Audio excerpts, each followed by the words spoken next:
Lydia Daydall, Fight Connect TV. I'm backstage here at Boxer in the Hydro in Glasgow with a victorious EBONIE Jones. How are you feeling? Yeah, I'm good. That was exciting. Yeah, it was a tough fight. Obviously, it was a draw, but I thought I should have won that, to be honest. Yeah. So listen, I mean, nobody wants to draw. Everyone wants to come in for the win, and they want to get in the style.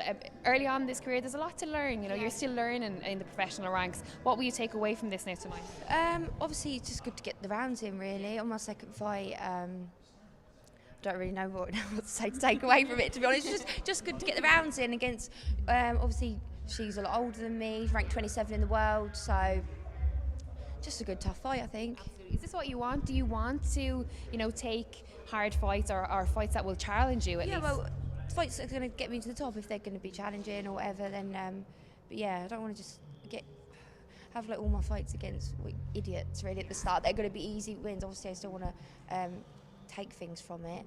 Absolutely. So. What is the plan now, you know, going forward, like long-term goals? You know, where do you want to see yourself in the next couple of years? Obviously, I want to be winning titles. The end goal is always to get a world title. And in terms of, you know, the decision to turn professional, the decision to make this your career, what was the spark or the inspiration that put you on this path? What, you mean to turn professional? In boxing in general. So I started kickboxing when I was younger, and then obviously when female boxing was in the Olympics, that's when I decided to switch over, and I was about 12. Then I went on, like, sort of wanted to get onto GB and done that, and then when professional games started getting better for women, that's when I thought I could turn over and do good things, like just get to the top of that. And why kickboxing? What got you into kickboxing? Was it like your parents or? Yes, so I was at home with my dad watching a documentary of these kids doing like Thai boxing, and I was just saying I want to do it. And I started with my brothers, and then I just carried it on.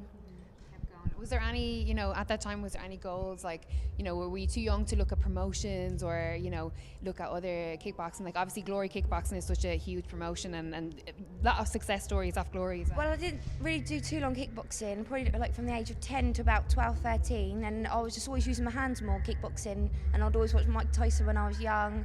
So then I just decided to move over to boxing, really. And then obviously from that, the goal was I watched the Olympics 2012, I wanted to do that. And then obviously, as I got bigger, I couldn't make the 51 kilo Olympic weight anymore.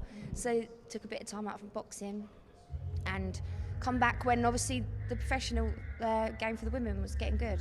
Absolutely. Yeah, even in 2019, and I was on GB, it wasn't an option to do that. Yeah. That's the one thing I think that everyone is starting to recognise now, that the promotions really starting to put in that work, put in that effort with women's boxing, and there's a real, you know, people are starting to notice that women's boxing can be really successful, and there's some really, really good fights. Yeah, definitely. So like boxing's pretty good. They've signed a lot of females, and I'm getting to fight on the main card. So that's just the main thing. Couldn't be on a better platform. Absolutely. Well, listen, there's loads of media here. They're all going to want to talk to you. EBONIE Jones for Fight Connect TV. Thanks.